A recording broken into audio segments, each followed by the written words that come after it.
You're listening to She's the Business podcast.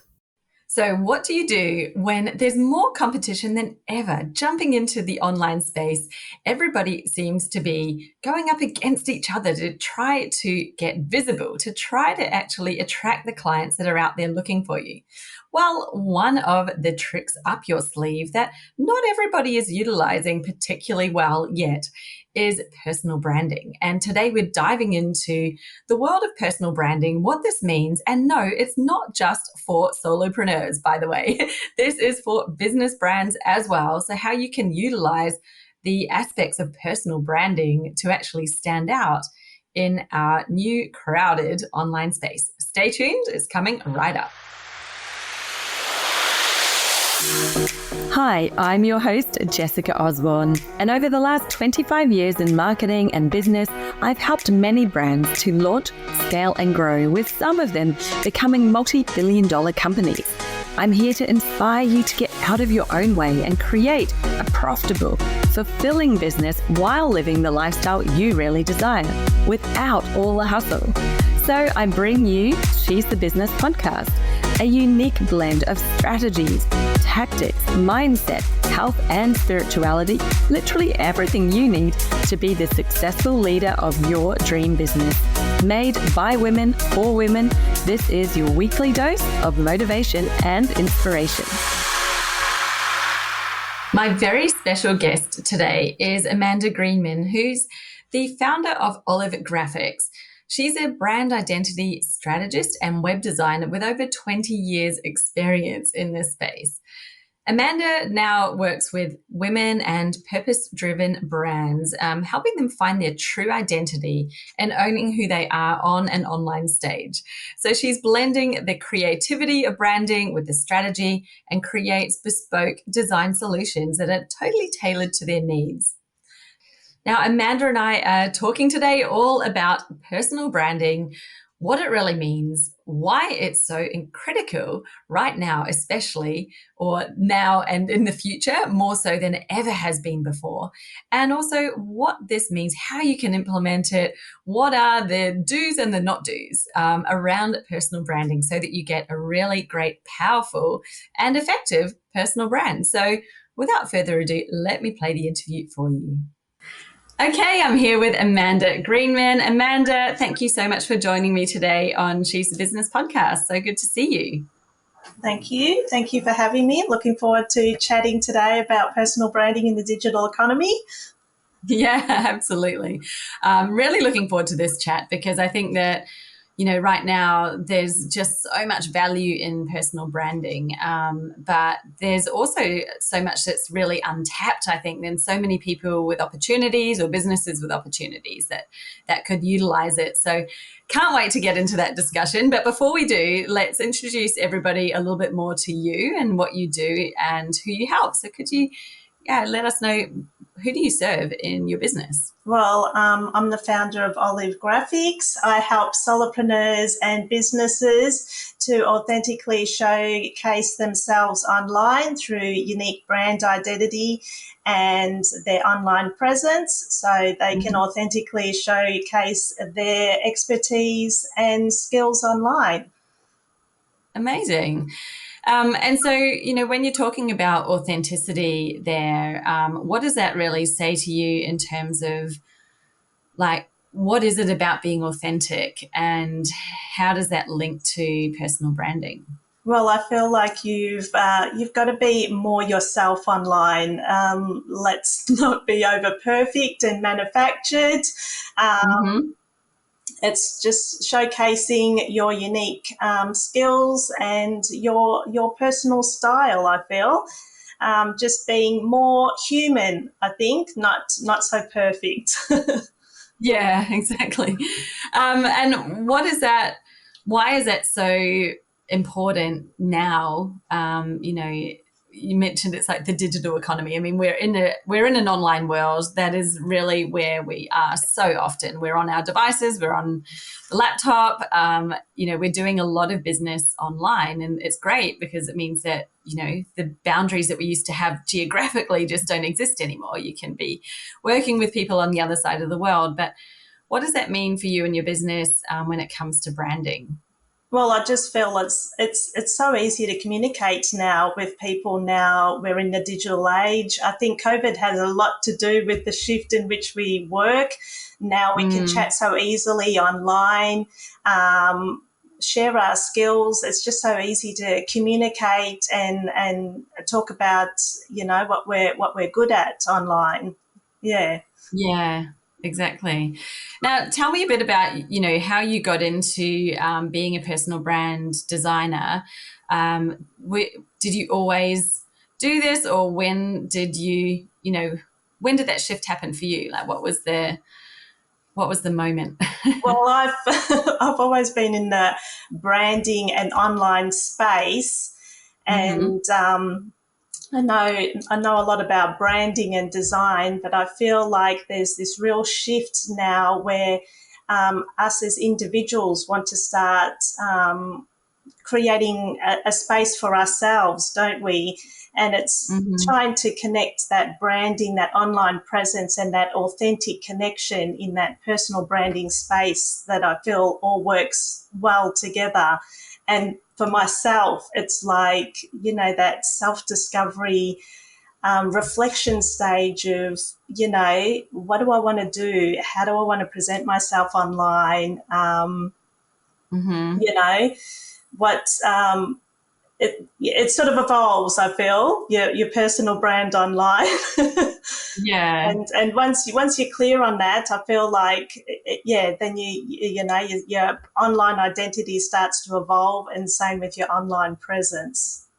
Now, I know that you and I, because we've both been in marketing for many, many years, and having known you as well for a few years now, thinking back to, it wasn't even that long ago, but I feel like businesses, putting themselves online, it was very much a business brand. And that's what you and I both knew back in our days of Yeah, being, an employee, was all a business brand, which is basically a logo. And yes, we had like style guides and things where you would, determine what visual identity that would be. But shifting into a personal brand space is quite different. And what would you say to somebody who's, maybe of our era, where they're used to businesses having a business brand, and suddenly they've got their own business and they're hearing all this stuff about personal branding, but they're just feeling so, I don't know what the word is, awkward, hesitant, unsure,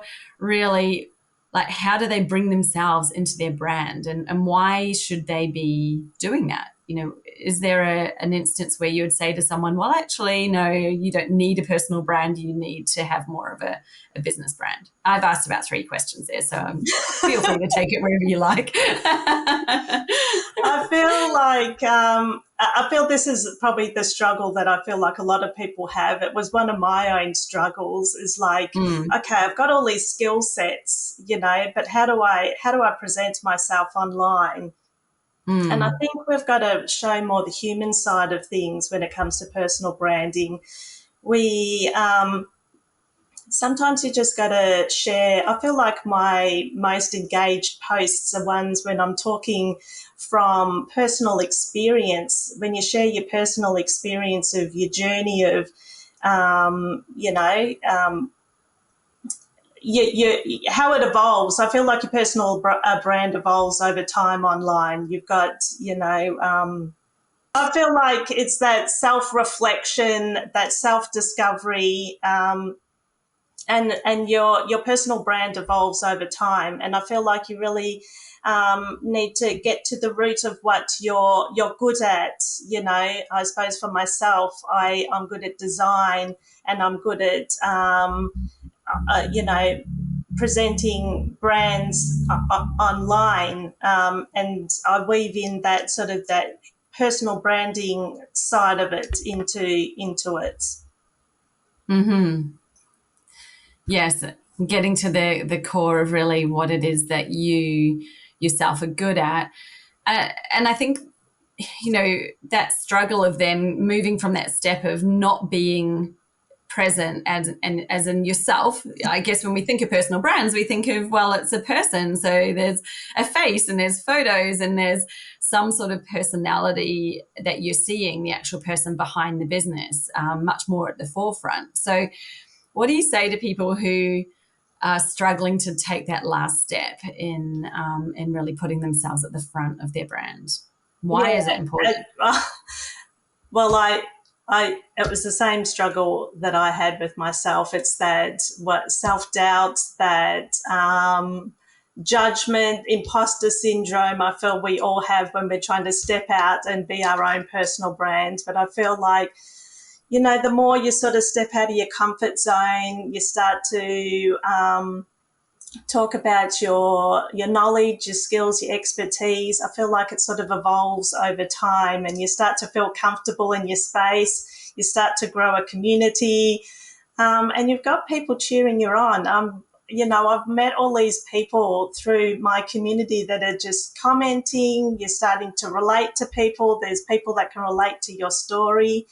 And, you're fostering, relationships with people that you're talking to online. Absolutely. Now, I think that there's probably a few misconceptions around personal branding that people have that feeds into that fear of like, oh my goodness, I don't think I can do this, and like the judgment and stuff like that. What do you see that those who haven't yet gone down the personal brand route, maybe they're still hiding? I'm going to say hiding. I'm going to call it out. Hiding behind a business brand. What would you say is something that they are thinking that's really holding them back from doing it, even though they know that, there's so many benefits to actually becoming known as a person, because as you just said, people get to know you and you have those connections. But what is it that you think they might be, falsely believing or have that misconception around, if they do have a personal brand, that it's going to mean what? I think people have this, misconception that they have to be perfect. It has to be very, curated. I think, when we're presenting ourselves online, we do feel a little bit vulnerable, but I feel like when we start to relax into it and not be so perfect, I feel like your brand will authentically sort of, roll out. But the other thing I think people think is that they need a massive following to start a personal brand, and that's not the case either. You can sort of start from a very low following and it sort of gradually evolves over time, and you start to gain followers. But yeah, I think, for me, I feel like it was that sort of the shift from, I'm very quite an introverted person. Putting myself out there was a challenge, and I feel like when I've put that in my post, people can relate. They can relate to the fact that, yes, I'm feeling the same way. It's really challenging for someone who's been in corporate, behind a cubicle, behind a screen, and not sort of showing themselves, and then really putting themselves out there can be challenging, and I can totally relate. But I feel like as you do it, it starts to feel more comfortable. I feel like when you're talking about something that you naturally know and you can easily talk about, I feel like it sort of just flows, and it becomes easier over time. That's so true. And, I was reflecting back as well when I first started, because it wasn't easy either. Like, we were always behind the brand, and the brand was a business brand. So, actually creating a business where you are the brand is, it was definitely different. And I think one of the things that you'll probably laugh and relate to, Amanda, and anyone who's listening who's also been in marketing, is because we were so used to such strict brand guidelines. Like, brand guidelines detail everything about the brand, and it's like, these are the rules and you must not deviate, and everything's perfect down to the number of pixels of white space around the logo, and like literally everything is so perfect especially in big corporations. And I think that we inadvertently kind of pick up on that from having worked in that environment and everything needing to be so measured and perfect and aligned and meeting the rules, that then suddenly we're creating a personal brand. And the best thing about humans are that we're individuals. There is no such thing as a perfect individual. Everybody has quirks and personality, and that's what makes us so interesting. And I think it's kind of like almost your biggest what is the word I'm trying to think of? It's almost like your biggest advantage in business when you're a small business owner, like a solopreneur, or you've got a very small business, is that you are unique. Like there is no one else out there like you, and so it just is the first thing that can set you apart is having yourself there. And it's a really great step to make and feel like, you know what, I don't need these kind of brand guidelines that are going to constrict me so much. It's more about allowing some of the quirks and allowing the uniqueness and the difference to come through, which I'm sure is something that you are aligning to when you're talking about, really being authentic online. It would be, allowing some of that to come through, allowing what makes you unique, right, Amanda? Like how do you kind of help businesses to have that authentic personal brand, and still give them the comfort of, well, this is how your brand is going to look and be portrayed. How do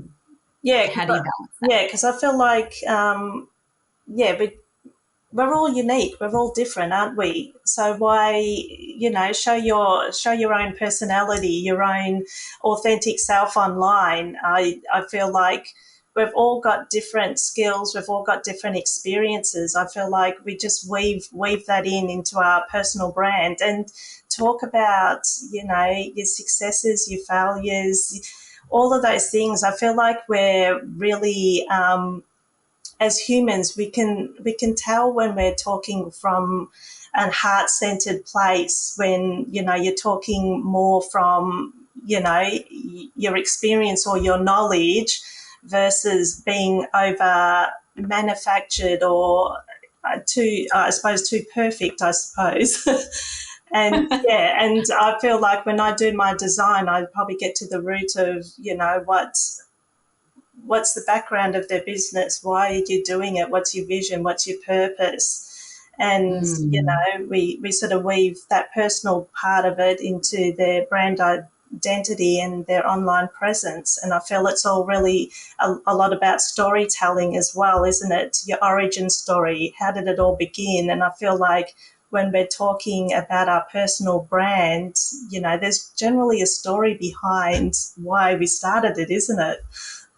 Yes, yeah, so much so. And, I love how you've really shared so many of those, we're calling them misconceptions, things that are sort of stopping us from stepping forward, and so much about people's judgment, I think is the main fear. You're putting yourself out there and you feel like you're opening yourself up to all the judgment, but usually that judgment sits inside our own head. Something that I think maybe I used to think, I'm not sure where this came from, or it's something I notice other people doing or thinking, but it's that whole idea that if you've got a personal brand, you've got to suddenly start showing everything about your life online. And I think that that's something that probably holds a lot of people back, thinking, oh, well, I don't know if you have some good examples, but, you might think of a well-known personal brand and think, well, they are sharing all of this stuff about themselves and their life. And do I have to do that if I'm going to have a personal brand? So what would you say to somebody who's worried about that aspect? I feel like there's a balance between your personal and professional. I suppose it's how much do you want to share about your personal life that relates to, I suppose, what you're talking about and growing as a personal brand. I don't like to share too much about my personal life, but I suppose if it's relatable in some way, then you can weave it in. But I suppose there's a fine line between how do you want to present yourself in a professional manner versus how much do you want to share about your personal. But there are some personal brands that do share a lot of their personal family life into their brand, and if that's part of their brand, then that's fine to share, I feel. But yeah. Yeah. I'm hearing you loud and clear. And this is probably like a great big relief to anyone who's worried about it, is that share it if it's relevant. If it's something that's not relevant to your business, your message, your branding, sharing stuff from your personal life isn't really going to have much impact for you, is it? So that's kind of like permission, Amanda's saying, to decide, well, what is relevant for you and your business, and decide on what feels like the right sort of things to share that are, helping people to get to know you. Yes, but you don't have to share everything that's going on in your life. You don't have to share everything that's happening, outside of the business when it's got no relevance to it. So yeah, that is really good, because I think what a big relief for somebody feeling like, they've got to be like these online influencers that they might see who literally share every moment of their day. What they're eating, where they're traveling to. What sort of undies they buy. Like, no, we don't need to go that far. So what other mistakes, maybe that's something that you see some people making a mistake about, is probably sharing random things that have absolutely no relevance. What other mistakes do you think people make when they are thinking about their personal brand or even executing on it? I think that sometimes not knowing your target audience. I feel like if we're not clear on our target audience, who are we talking to? I feel like once we're clear on, I suppose, our niche and who our target audience is, we need to sort of speak to them, their pain points and what their needs are. Showing up consistently. I feel like sometimes we're a bit staggered in our messaging. So, obviously being clear on our messaging and being consistent with our messaging, I suppose, too. Yeah. Yeah. So what do you see people doing that would be like a mistake that's really sort of detracting from their personal brand? How are they not being consistent or not, because I guess it's easy for you to understand it because you see it all the time, but someone who's like, well, what does that really mean, or what does that look like? Can you think of any examples? I suppose consistency is like how are you coming across on all your different online?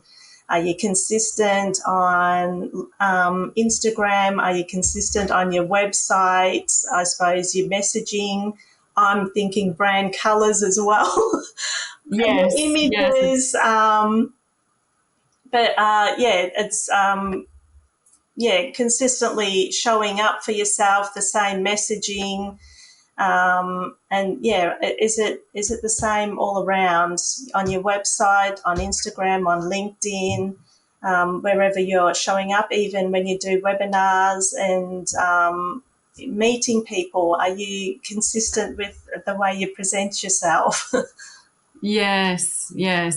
So, for example, if someone's got a very kind of professional profile on LinkedIn, and then on Facebook they're sort of very casual. Yeah, maybe on TikTok they're effing and blinding and doing random dances, and you're like, well, who is this person? Because they look like three totally different people. So for you, consistency in that way means, how you're presenting yourself across all the different platforms should give this person, or should have the same impression, which might be a sign that maybe you're not being authentic. Like, on which one are you actually being the real you? Yes.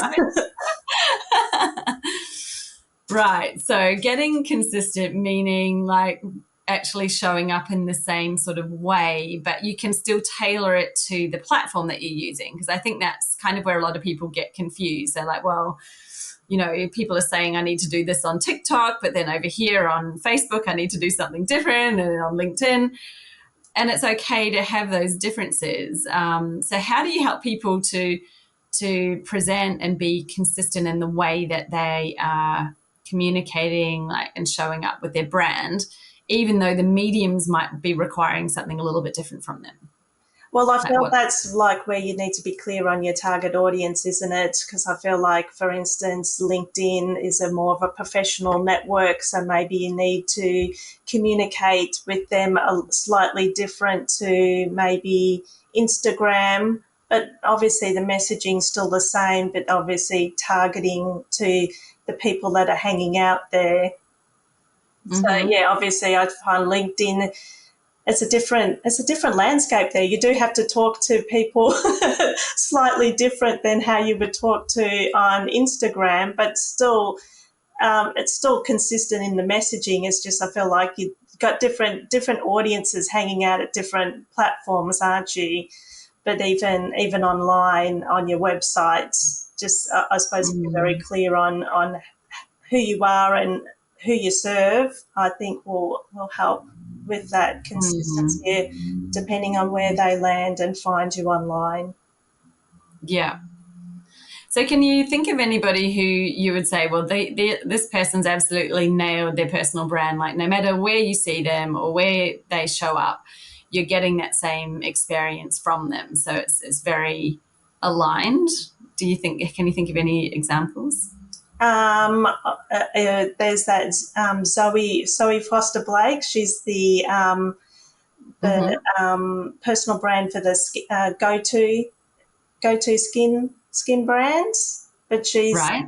she's the she's good at sort of talking about her skin brand. She's good at her writing.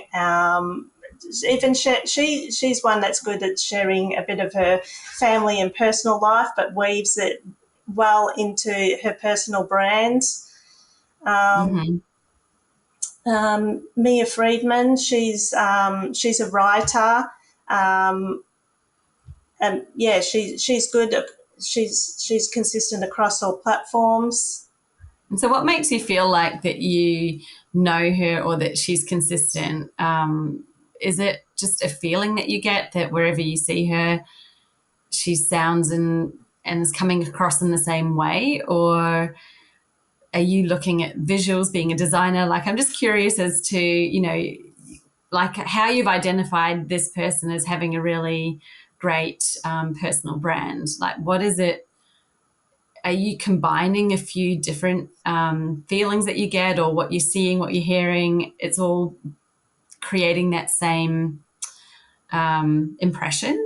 Is that how you're judging it, or what is it that's kind of in the detail? Just because I think it's interesting for us to get it, especially from a personal branding expert. For you, it would feel natural, but we want to kind of dive into understanding, well, if this isn't something I know naturally, what is it that I'm looking for? Like, what am I trying to make sure is coming across and I'm creating so that people are thinking, wow, I really love your brand. I And we feel can like avoid feeling scattered. I feel like it's your personality too. I feel like we Mm-hmm. resonate with personal brands due to their personalities. Mm-hmm. One who they do it well online, but even when they're communicating with their their email marketing, their messaging is still the same. Their website is the messaging. When it's all done well, that it all ties in. Yeah. So when Mm-hmm. their socials on point, when you visit their website, it's on point. The messaging's the same. Even when they communicate with you with their email marketing, it's all the same. It's all the same messaging, the same branding, the colours. Yeah. Yeah. Okay, that's good. I think it's actually, we could overcomplicate it. That's probably my overthinking brain trying to go, there must be some kind of formula in there. But, what I'm hearing you saying is they're just really clear on exactly what they're about and what that message is and why they're doing it, I guess, how it all integrates. And so they're probably just being themselves. And when you are being yourself everywhere, then it's a consistent experience, isn't it? Yeah. So they would have their brand and have decided on what that branding is, that is themselves, and then they're just making sure, that I guess they probably don't have lots of different people writing stuff for them or different people doing things, and that's when it would start feeling like a bit different people are fragmented. speaking. Yeah. Mm. Yeah. Yes, they've got a really well-defined personal style. So if someone is writing for them, then they're writing in that particular style, and not just random words. Or maybe using AI, which like straight away starts to feel very non-human. So yeah, let me know what other mistakes are people making potentially with their personal brands that then makes them feel not very personal, or maybe not very successful. Some things that I notice with personal branding is too much self-promotion. I feel like we need to kind of get to know the person before we can start to build that trust with people. So I feel like it's different with the way we market ourselves now. We've got to sort of share our knowledge and our expertise, and not buy. I feel like we've got to show our expertise and build that trust and nurture our community to sort of start to build up personal brand and that trust with people. So thinking a lot more about that initial stages of someone connecting with you for the first time and getting to know you a little bit, creating interest in what it is that you might have to offer, because they may not have that interest to begin with, I suppose, do they? It's an interesting one, isn't it? Because you think, well, it's fine when you're starting out, because when you're starting out, no one knows you. So you're probably going to be doing some of that, building of who you are. But then it gets to a point where you've got people who do know you and do have that level of understanding. I guess a person might be like, well, when do I promo? Or is it about the balance of doing promotional stuff in your socials versus other type of, engaging posts? What is that good balance? Because you're going to have new people coming across you all the time. So they might come across you and be getting the promo and feel like it's like, whoa, it's too soon. But then the people who've been there for a while, it's not too soon for them. So, how do you think they should be navigating that balance? I feel like it's sort of weaving it in. So weaving in your knowledge and your expertise, and sort of weaving it in towards the end. This is how you can work with me, or share resources and your lead magnets, or sometimes I feel like, okay, I'm starting to get to know this person, but you can share all your resources and downloads from your website. That helps build that trust too. And you'd be surprised, where that can lead sometimes when, people are downloading your resources, and then it sort of evolves into people wanting to work with you because they can, you're building that trust over time. Thinking about more broadly about your activities and when to be making the offers, when to be doing that promotional piece, because it's an ongoing conversation, isn't it? It's not like every post you're starting again and needing to do it all in the one time and place. So I like that. That's really good. Thinking about the personal brand, so I was curious as to whether there are specific elements that would go into it. Like, do you have something that you would call, say, a framework for a personal brand? Could you share what you would put into a personal brand that would make it complete? I feel like you've got to reflect on I feel like the self-discovery process is the first part of your personal brand. You've really got to understand what you want to do when it comes to your personal brand, because you're in it for the long term. It's not a short-term gain. So, if you understand what you really enjoy doing and how you can see it evolve over time, I feel that self-reflection, that self-discovery phase is that first part of your personal branding journey. Then it's, being clear on your target audience, isn't it? Your who do you want to communicate to? What is their pain points? How can you help them with what you share? I feel like niche specialization is really even becoming, and that's your area of expertise, isn't it, Jess? But, really, I think what differentiates you in the personal branding space is what makes you unique and different. How can you help people? Obviously, being authentic, be yourself, share your knowledge, your skills. Yes, that helps. And I feel like as a personal brand, you will evolve. You will grow and change over time and share that journey with your audience. I feel like that just shows that, you started here and then it will grow and change over time. And I feel like you need to reflect back.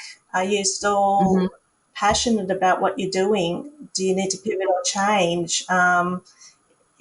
If you can't see yourself doing it for the long haul, then you may not be quite aligned with your personal brand. And what else, as a designer, so taking all of those things that are kind of not so tangible or visible necessarily, because it's, about you and who you're wanting to help. How do you take all of those elements in that foundational piece and then turn it into something that people see or can engage with? What kind of elements then, like what are the outputs that you would have for a personal brand, so people go, okay, I know what I sort of know how to start off now, but then what do I actually need in order to be able to put something out and then have it feel like it's consistent? Well, I think sometimes we get the misconception we need everything when we're first starting off. But sometimes I feel like you might only need to start off on, say, a social platform to start to grow a community and audience. But then, obviously when you start there, I feel like, yes, I'm bringing down to the consistency. Maybe you start off with some brand photos, your colours and your fonts, and consistently show up. I feel like then it may evolve onto your online web presence over time, and then just make sure that messaging is the same from how do you present yourself on social to web. And Excellent. I think that's really, really great. So is there anything that you think, well, if I could go back and talk to my past self when I was starting Olive Graphics, and I could share just a tip or something with yourself so that you could, I guess, jump through some of the lessons and learnings that you've had, what would that advice be? Take a chance on yourself. I feel like, what holds people back is fear. I feel like we fear this, we're going to, feel silly online, or we're going to say the wrong thing, or we're going to fail. I feel like if we don't really take a chance to jump in and sort of give it a good hard go, then we really don't know where it's going to evolve, what kind of doors it will open for you, opportunities. And you're, when you're fully aligned, you start attracting the right kind of people that want to work with you. And it starts to become quite fun. Yes, exactly. It's like and that just allowing yourself to go out there and be out there so that they can actually find you. It's kind of like that first step, isn't it? It's scary, but Yes, it's stepping out of your comfort zone and it's uncomfortable, but I feel like Yeah. once you start sort of taking these little steps, you start to build confidence in yourself, and then, No, exactly. you And never know all what you have to know happens. is that everybody else is either feeling the same or has felt the same. So there's literally no judgment. Like, nobody is out there judging anybody for just stepping out and being themselves, which is what's so beautiful about it. But thank you so much, Amanda. Is there any final piece that you wanted to share with us, or story? Maybe something that you're like, oh, I wish that I hadn't done this, or an anecdote. Please feel free. Um, um, I can't think of anything, but all I can say is that, personal branding is not necessarily for solopreneurs. I feel like it's for those who want to elevate their professional career, start crafting, an online presence for yourself. Even the people behind businesses, start showing your face, being the face behind your business, and, sharing. People want to work with people these days, and when Yes, no, that's we need such a to be great ourselves. advice, because I think so often when you think, well, my business isn't just me, it's more people, then that's where the awkwardness can sort of start. Like, well, it's not just me, so I'm not a personal brand. But, like you say, there are many people who are leading a company who we do know very well, and it sort of helps you to feel that connection with their brand and their business. And of course, that they're not the only one there. Like, think about Richard Branson. I think he was probably like the first personal brand that I can think of, or maybe Coco Chanel. There are other ones in the past. If we go back, you can probably pick them out where you know that person very well. And of course, they're not the only person working in the company, but they help you have that real connection with their business and their brand. And I think that's such a great thing to finish with, is that piece of advice, Amanda, because, so many businesses, I think, are holding back from leveraging the benefit of personal branding, mainly because of that reason. They think it's not just about them, it's a business, but people buy from people. People want to engage. And even though your customers may be businesses as well, we're all people inside the business. So, what a really great perspective to share. Thank you. Amazing. Well, thank you so much for hanging out today. Now, if anybody would love to connect with you, what's your favorite social media platform that you hang out on? LinkedIn.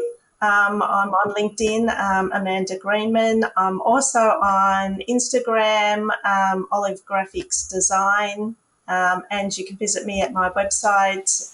Yes, amazing. Well, thank you. We'll make sure that we link all of that up in the show notes. And please reach out and say hi, share with us anything that you felt resonated with you from this episode, because we would love to hear from you. But thank you. And we're talking to you next week here on She's a Business podcast.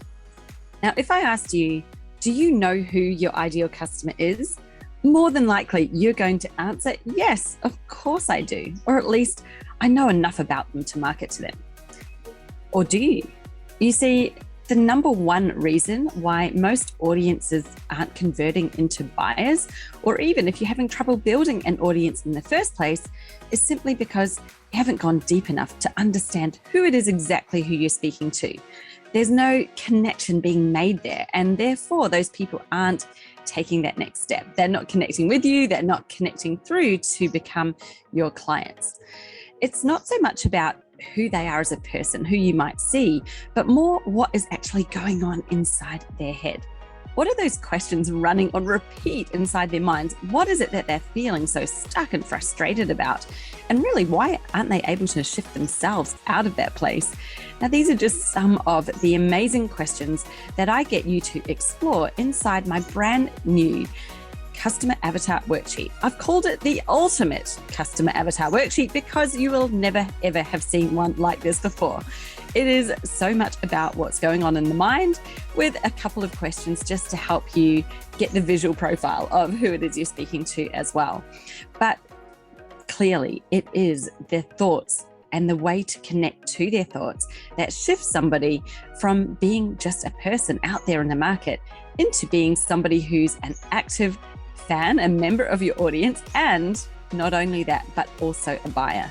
And that takes deeper connection than what most people are prepared to do.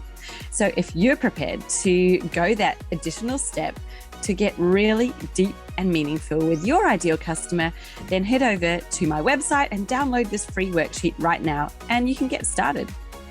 It's at jessicaosborne.com/customer-avatar. I've got the link for you here in the show notes, so you can hop straight over there and just get it, download it, and let me know how you get on. Like, how did you find this exercise that I take you through?